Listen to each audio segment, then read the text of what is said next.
बिस्मिल्लाहिर्रहमानिर्रहीम। अस्सलाम वालेकुम नाज़रीन, आप यूट्यूब चैनल देख रहे हैं। मैं इमरान खान हूँ। ये स्पेशल एपिसोड है और एक चीज़ जिसका हमें इदराक नहीं होता, हमें आइडिया नहीं होता कि जन्मी हुकूमत में जब भी कोई होता है तो उसे लगता है कि फ़र्क ही कोई नहीं पड़ता। ताकत बहुत ज़्यादा होती है ना, इख्तियार बहुत ज़्यादा होता है, फिर एलीट क्लास है, पैसा भी बहुत ज़्यादा होता है। तो एक छोटे से कदम का भी आम आदमी पे क्या असर पड़ता है। मैंने आपको बताया कि पेट्रोलियम मसनूआत पे इस वक्त जिस तरीके से जालिमाना इजाफा किया मौजूदा हुकूमत ने, उसकी माजी में कोई मिसाल नहीं मिलती। इंडिया हमारा हमसाया मुल्क है, आप हर चीज़ में उससे मुकाबला करना चाहते हैं, उन्होंने पेट्रोल महंगा किया ही नहीं। अफगानिस्तान आपका इधर वाला हमसाया मुल्क है, उसने भी पेट्रोल महंगा नहीं किया। ईरान की जंग लगी हुई है, सऊदी अरब के अंदर जंग जैसे हालात हैं, गल्फ ममालिक में, उन्होंने भी कोई इतना पेट्रोल महंगा नहीं किया। दुनिया के वो ममालिक जो मगरबी ममालिक हैं, वो उन्होंने भी ज़्यादा महंगा नहीं किया। बांग्लादेश ने बहुत थोड़ा सा महंगा किया, लेकिन पाकिस्तानी हुक्मरानों ने इसको एक मौके के तौर पे लिया। पाकिस्तानी वज़ीर आज़म शहबाज शरीफ साहब जनाब कह रहे थे कि हमने दिल और दिमाग के फैसले किए और पता नहीं किस तरीके से कौम पे ये बोझ डाला और हम भी कफायत शारी करेंगे। झूठ है सब। ये 11 अरब रुपए का तैयारा लेकर उसके फेरे ही खत्म नहीं हो रहे इनके, ये कफायत शारी करेंगे। यही शहबाज शरीफ जब बैरून मुल्क दौरों पर जाते हैं तो ये 7 स्टार 5 स्टार होटलों में ठहरते हैं, ये कफायत शारी करेंगे। इनके दौरों के अखराजात निकाल लें तो अब सर पकड़ के बैठ जाएंगे। इनके सरकारी अखराजात जो लगातार बढ़ते चले जा रहे हैं, ये कफायत शारी करेंगे। जो कौमी बजट में से MNAs का कोटा मुख्तस करते हैं और उन्हें पैसा देते हैं, ये कफायत शारी करेंगे। जो रोजाना नई गाड़ियां लेकर आते हैं और इनके दौर में स्कैंडल खत्म ही नहीं हो रहे, कोई इन्होंने बचत नहीं करनी, कोई इन्होंने अपने अखराजात कम नहीं करने, ये कौम की कमर तोड़ेंगे क्योंकि ये अवाम के वोटों से नहीं आए, लिहाजा इन्हें अवाम की कोई परवाह नहीं है। अवाम क्या सोचती है इस बारे में, एक आम आदमी को बहुत फर्क पड़ता है जब किसी चीज में आप थोड़ा सा भी इजाफा करते हैं। तो पाकिस्तान ने तो 55 रुपए पेट्रोलियम मसनूआत की कीमतों में इजाफा कर दिया। जैसे ही जरा सी बड़ी है, पुराना पेट्रोल पड़ा हुआ है, तुमने बहुत सस्ता खरीदा हुआ है, उसमें 55 रुपए का इजाफा कर दिया कि लगाओ दिहाड़ी, सारा माफिया पैसे कमाए। लेकिन जब आलमी मंडी में वही पेट्रोल दोबारा सस्ता हुआ तो इन्होंने पैसे कम नहीं किए, यानी सस्ता हो गया, लगातार सस्ता हुआ और इन्होंने पैसे कम नहीं किए। तो अब कम भी करें ना, जिस तरह बढ़ाए थे उस तरह कम भी करें। जिस तरह बढ़ाने में जल्दी की थी उस तरह कम करने में भी जल्दी करनी चाहिए। तो यहां पे अभी तक जल्दी इन्होंने नहीं की। रातों रात बढ़ा तो देते हैं, रातों रात कम नहीं करते। पाकिस्तान के लोग इसके बारे में क्या कहते हैं, जरा लोगों की राय आप सुनिए, आपको अंदाजा होगा। बिस्मिल्लाहिर्रहमानिर्रहीम। अस्सलाम वालेकुम नाज़रीन, आप यूट्यूब चैनल देख रहे हैं। मैं इमरान खान हूँ। बड़ी खबर ये है और सबसे ज्यादा सवाल ये उठाया जा रहा है कि क्या पाकिस्तान ईरान के साथ किसी जंग में जाने वाला है। तो इस सवाल का जवाब इस वीलॉग में हम ढूंढते हैं। बहुत सारी आलमी खबरें हैं मशरिक़ वस्ता से खास तौर पे, और उसमें हमें इन चीजों का जवाब मिल जाएगा। सबसे पहले तो ये है कि ऐसा बज़ाहिर दिखाई दे रहा है कि सऊदी अरब दीगर अरब ममालिक के साथ मिलकर ईरान के खिलाफ जंग का हिस्सा बनने जा रहा है। और इसका जो सबसे बड़ा सबूत है वो तो ये है कि अमेरिका ने अपने हमले को फौरी तौर पे खलीजी ममालिक से निकलने का हुक्म दे दिया। खास तौर पे सऊदी अरब को खाली किया जा रहा है और ये हुक्म दिया गया है अमरीकी हुकूमत की जानिब से कि सफारती अमला, खास तौर पे जो सफारतकार भी हैं, वो फौरी तौर पे सऊदी अरब को छोड़ दें। दीगर ममालिक से भी अमरीकी बहुत बड़ी तादाद में निकल गए हैं। तो जहां पे भी अमेरिका ने जंग करनी होती है या उन्हें नजर आ रहा होता है कोई बड़ी जंग होने जा रही है, तो वहां वो फौरी तौर पे इनखला शुरू कर देते हैं। और अब वो दिखाई दे रहा है, एक और बड़ी खबर इसमें यह है कि ये मेरे सामने एक डॉक्यूमेंट है जो सऊदी वजारत खारजा का है। इसमें ईरान को वाज़ेह वार्निंग जारी की गई है और बैनुल-अक़वामी अखबारात में ये खबर छप चुकी है। सऊदी अरब ने ईरानी मौक़िफ़ को गलत करार दिया कि हमारी सरजमीन ईरान के खिलाफ इस्तेमाल हो रही है। यानी सऊदी अरब का मौक़िफ़ ये है कि अरब ममालिक जहां अमरीकी अड्डों पे ईरान ने अटैक किया, उन ममालिक के अड्डों के ऊपर से ईरान के ऊपर कोई अटैक नहीं हुआ। तो फिर ईरान के ऊपर अटैक हुआ कहां से, ये सवाल अपनी जगह मौजूद रहेगा। लेकिन सऊदी अरब का मौक़िफ़ ये है कि ईरानी सदर का दावा भी गलत है कि हमारे मुल्क से या हमारी बेसिस से, जो यहाँ पे बेसिस हैं अमेरिकन की, वहां से इनका दावा है कि ईरान के ऊपर हमला नहीं हुआ। और ईरान ने जो हमले किए हैं, जिनको ईरान जवाबी हमले कहता है, वो बिला जवाज है। सऊदी अरब ने सख्त अल्फाज इस्तेमाल किए हैं और साफ ईरान को एक तरह से जंग का नोटिस या धमकी दी है। और पाकिस्तान ने जो है उसके बाद ये स्टेटमेंट दिया है कि हम सऊदी अरब के साथ या सऊदी हुकूमत के साथ एक दिफाई मुआहदे में है। ये पाकिस्तान ने कहा है इस सिचुएशन के बारे में। अब पाकिस्तान ने क्या किया और पाकिस्तान क्या जंग में उतर सकता है, यही है ना अब तक का सबसे बड़ा सवाल। तो सबसे पहले तो आप ये देख लें कि प्रोफेसर जियांग, जिनके बहुत सारे इंकशाफात या बहुत सारी उनकी पेशन गोइयां वो बिल्कुल दुरुस्त साबित हो रही हैं, ये चाइनीज प्रोफेसर हैं।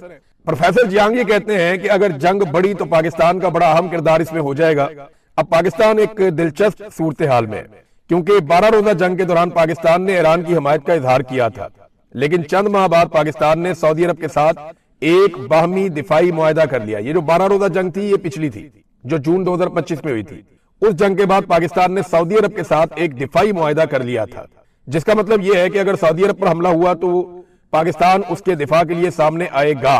प्रोफेसर जियांग के मुताबिक अगर इसराइल सऊदी अरब के खिलाफ मजीद फॉल्स फ्लैग कार्रवाइयां करने में कामयाब हो जाता है और सऊदी अरब ईरान के खिलाफ जंग का ऐलान कर देता है, तो इस मुआहदे के तहत पाकिस्तान को भी ईरान के खिलाफ जंग में शामिल होना पड़ सकता है।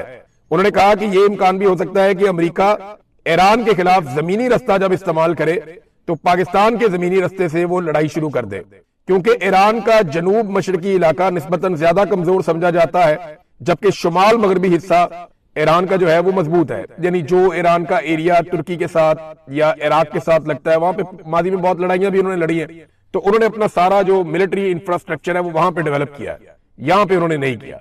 पाकिस्तान की तरफ से उनको लगता था सत्ते खैरा ने, लेकिन यहां पे वो कमजोर है और ये कहा जा रहा है कि इधर से भी लड़ाई शुरू हो सकती है, अमेरिका ये रास्ता इस्तेमाल कर सकता है। बहरहाल ये तो वक्त बताएगा कि क्या किया जाएगा, लेकिन इस वक्त इसराइल को बहुत मार पड़ रही है और इस लड़ाई का अगर कोई सबसे बड़ा बेनिफिशियरी बनने जा रहा है तो वो इसराइल ही होगा, इसराइल के अलावा कोई नहीं होगा।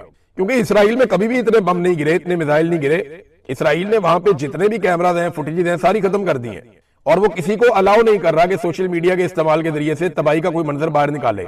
आप गौर करें, जब इसराइल ईरान को मारता था या गजा के शहरियों को मारता था और उस वक्त जब रॉकेट चलते थे और सुरंगों के अंदर जाते थे या जेरे जमीन पनाहगाहों के अंदर चले जाते थे इसराइली, तो तब बड़ी वीडियोज आती थी नीचे से, तब बहुत सारे मनाजिर आपको दिखाई देते थे।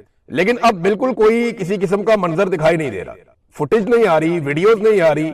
इसराइली शहरी सारे के सारे कहां गए कुछ पता ही नहीं चल रहा। वो एक शदीद ज़हनी तनाव और दबाव का शिकार है और वो ज़हनी मरीज बनते चले जा रहे हैं जो इसराइल के शहरी हैं, और जेरे जमीन बंकर्स भी अब उनके महफूज नहीं रहे। इंडियन मीडिया के कुछ लोग वापस गए और एक इंडियन सहाफी ने यहां तक दावा किया कि 100 फुट नीचे तक भी जो पनाहगाहें हैं वो भी महफूज नहीं है, उनमें भी नुकसान हुआ है। अभी ये खबर आई है और एक दावा है और मुख्तलिफ मीडिया चैनल में ये चल भी रहा है। दावा ये कहता है कि रूसी खुफिया एजेंसी ने इस बात की तस्दीक की है कि ईरान हाइपरसोनिक मिसाइलों के हमले में, यानी ईरान ने जो हाइपरसोनिक मिसाइलों का हमला किया है उसमें इसराइली लीडरशिप के लिए बनाया गया जेरे जमीन बंकर तबाह हो गया और इसमें अभी तक आग लगी हुई है। यानी अब बंकर्स भी उतने महफूज नहीं रहे, क्योंकि मिसाइल बहुत बड़े और बहुत हैवी हथियार जो है वो इस्तेमाल हो रहे हैं। बंकर में इसराइली हुकूमत, ब्यूरोक्रेसी और फौज के आला हुकाम पनाह लेते थे। अब पता नहीं उस वक्त वहां पे वो थे या नहीं थे, लेकिन इस जगह पे वो पनाह जरूर लेते रहे माजी में। अब कितना नुकसान हुआ है, क्योंकि इसराइल का कई जगह पे नुकसान रिपोर्ट हो रहा है और हत्ता के लबनान के करीब नुकसान रिपोर्ट हो रहा है, दीगर कई जगहों पे नुकसान रिपोर्ट हो रहा है। बेसिस के अंदर अमेरिका का नुकसान रिपोर्ट हो रहा है, कुछ अमरीकी फौजी पकड़े गए हैं, ये भी दावा किया जा रहा है। तो आप सारी चीजों को प्लस माइनस करें तो अमेरिका और इसराइल के लिए अकेले में हालात उतने अच्छे नहीं है। आप नाए हुर्मुज़ बंद होने की वजह से पूरी दुनिया के ऊपर एक दबाव भी है। यूरोप उस तरीके से अमेरिका के साथ खड़ा नहीं हुआ, तो क्या पाकिस्तान खड़ा हो जाएगा? अब पाकिस्तान ने ना इस वक्त कुछ ऐसी डिमांड्स की हैं सऊदी अरब से जो ये बताती हैं कि पाकिस्तान जंग का हिस्सा बनने जा रहा है। मैं ये क्यों आपको कह रहा हूं, इसका जरा मैं आपको आसानी के साथ समझा देता हूं। देखिए, सऊदी अरब इस वक्त जंगज़दा मुल्क बना हुआ है, उनकी ऑयल की रिफाइनरीज खतरे में है। अब नाए हुर्मुज़ बंद है, उनकी तजारत भी बंद है, सऊदी अरब के अंदर बम भी गिर रहे हैं और सऊदी अरब के अंदर कारोबारी जिंदगी मुअत्तल है या खराब हुआ है। अब ऐसी सूरत हाल में जब एक मुल्क इतने दबाव में हो तो क्या दूसरा मुल्क उससे पैसे मांग सकता है, उससे माल का तकाजा कर सकता है? नहीं कर सकता ना। ये इखलाकी नुक्ता नजर से भी जायज नहीं है और किसी भी हवाले से आप देखें तो जायज नहीं है। लेकिन पाकिस्तान ने ऐसे वक्त में जब सऊदी अरब शदीद दबाव में है, पाकिस्तान ने खतरात से घिरे हुए एक मुल्क से उसके तेल के रस्ते बंद होने के बावजूद, माशी दबाव के बावजूद पैसा मांग लिया है। पाकिस्तान ने मांगा क्या, ये जरा आप देख लीजिए, इसमें आपको सारी कहानी मिल जाएगी।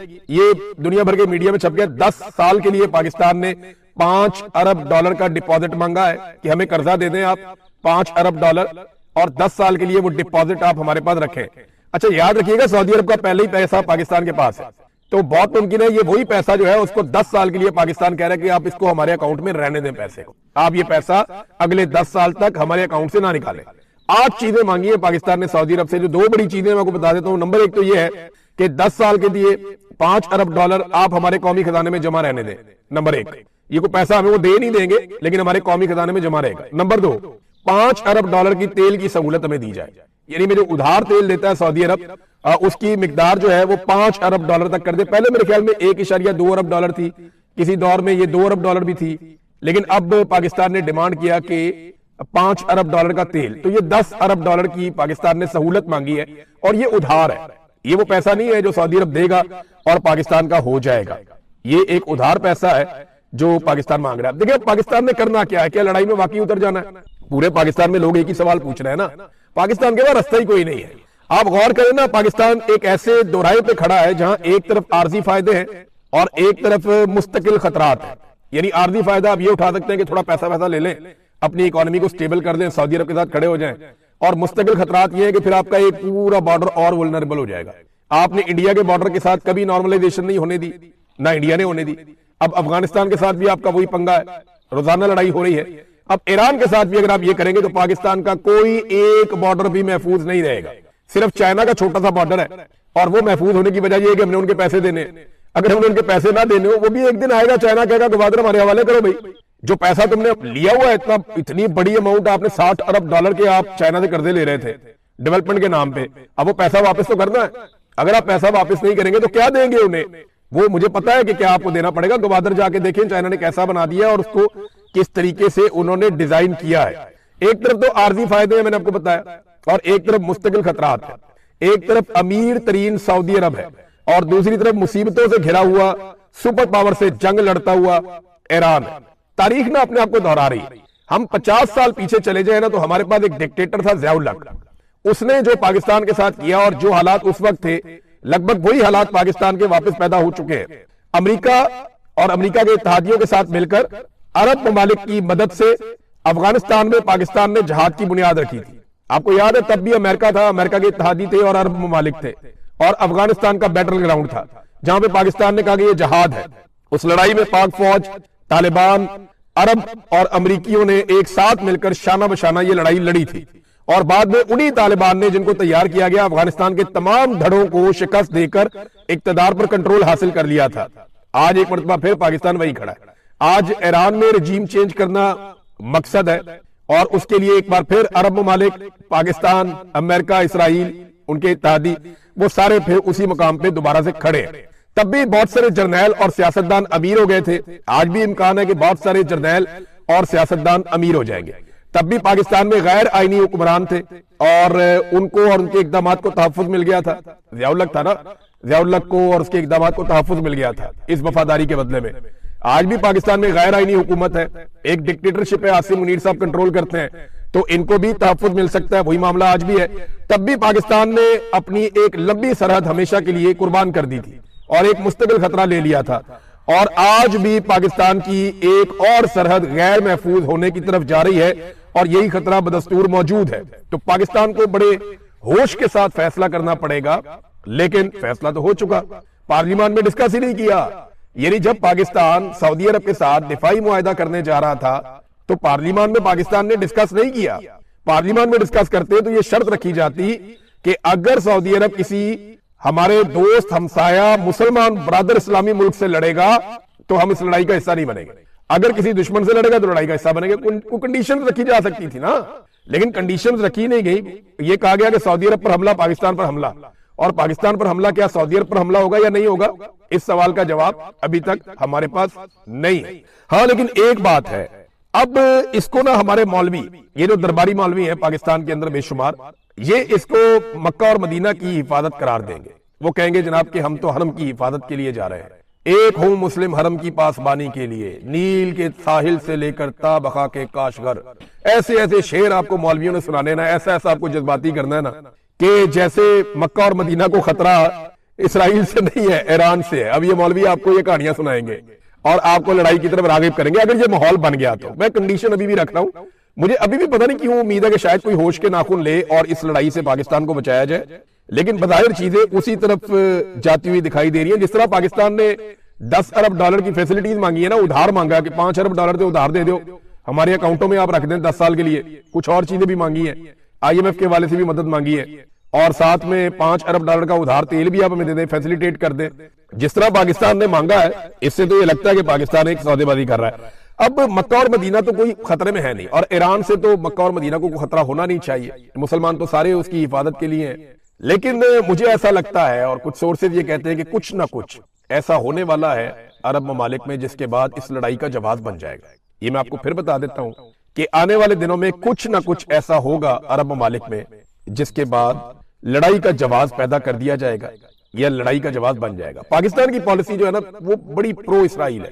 میں یہ دیکھ رہا ہوں کہ پاکستان وہ ساری چیزیں کر رہا ہے جس سے اسرائیل کو فائدہ ہو رہا ہے. بورڈ آف پیس کے اندر جانا, امریکہ کو درخواست کرنا کہ ہم اپنی فوج بھیجنا چاہتے ہیں غزہ میں, پھر سعودی عرب کے ساتھ ایک دفاعی اتحاد میں جانا, پھر اسرائیل اور امریکہ کی مذمت نام لیے بغیر کرنا, ان کا یعنی نام بھی نہ لینا, ان کی مذمت بھی نہ کرنا, پھر ایران کی مذمت کرنا کہ وہ امریکی اڈوں پہ اٹیک کیوں کر رہا ہے.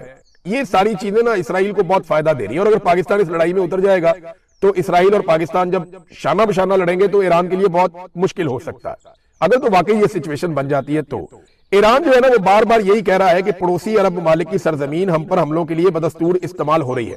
پاکستان میں نا ایک اور بڑی خوفناک کارروائی ڈالی جا رہی ہے. کچھ نئے اکاؤنٹس بنے ہیں پاکستان میں سوشل میڈیا پہ. یہ ذرا آپ نے غور کرنا ہے اور آپ نے دیکھنا ہے, کیونکہ جو ہمارے دوست انالیسس کرتے ہیں انہوں نے یہ رپورٹیں بنا لی ہیں. میری ٹیم نے بھی مجھے آگاہ کیا ہے کہ بہت سارے سوشل میڈیا پہ نئے اکاؤنٹس بنے ہیں اور یہ شیعہ سنی فساد پاکستان میں پھیلانے کی کوشش کر رہے ہیں. اور یہ گزشتہ چند دنوں کے اندر سامنے آئے ہیں, اور یہ درجنوں کی تعداد میں ایک ایک اکاؤنٹ ٹویٹس کر رہا ہے اور شیعہ سنی فساد پاکستان میں پھیلانا چاہ رہا ہے. دیکھیں ایک بات بڑی کلیئر ہے کہ پاکستان میں جو اہل تشیع برادری ہے, ہمارے بھائی ہیں, وہ ایران کے ساتھ ان کی ایک تھوڑی سی وابستگی ہے اور ایک عقیدت ہے. لیکن ابھی جس طرح سے ایران نے یہ لڑائی لڑی ہے, یا اس سے پہلے پچھلے سال جون میں لڑی تھی 12 دن کی, یا اس کے علاوہ ایران نے جس طرح فلسطینی یا فلسطینیوں کے کاز کے لیے آواز اٹھائی ہے پورے مسلم امہ سے بڑھ کے, تو جو اہل سنت پاکستانی ہیں ان سب کے دلوں میں بڑی قدر بڑھ گئی ہے ایران کی, اور بہت زیادہ بھائی چارہ اور اتحاد کی فضا بنی ہے پاکستان میں پہلی مرتبہ. اب اس فضا کو توڑنے کی کوشش کی جا رہی ہے اپنے مذموم مقاصد کے لیے. تو میری آپ سب سے گزارش ہے ایسے اکاؤنٹس کو فوراً بلاک کریں, ان کو رپورٹ کریں, اور اس کے علاوہ 2-4 بڑے اکاؤنٹس بھی ہیں وہ بھی یہی کاروائیاں ڈال رہے ہیں, باریک وارداتیں. تو آپ نے شیعہ سنی فساد سے اور فرقہ واریت سے پاکستانیوں بچنا ہے. آپ نے اس کا حصہ نہیں بننا. جب دشمن بم مارتا ہے تو وہ یہ نہیں دیکھتا کہ یہ شیعہ یا سنی ہے. جب وہ آپ کے اوپر اٹیک کرتا ہے, جب غربت آتی ہے تو وہ یہ نہیں دیکھتی کہ یہ شیعہ یا سنی ہے. جب کرونا وائرس آیا تھا تو وہ ایسا نہیں کرتا تھا کہ میں شیعہ کو لگوں گا اور سنی کو نہیں لگوں گا. یہ بات ذہن میں رکھنا کہ ہم سب مسلمان ہیں, بھائی بھائی ہیں, ہمارا ایک وطن ہے, ہمیں آپس میں اپنا اتحاد اور اتفاق قائم رکھنا ہے. یہ ہمیں تقسیم کرنے کی کوشش کریں گے, اور وجہ کیا ہے؟ پیسہ. وجہ کیا ہے؟ مفاد. وجہ کیا ہے؟ پاکستان کو ایک نئی جنگ کے اندر جھونک دینا. پاکستان تحریک انصاف نے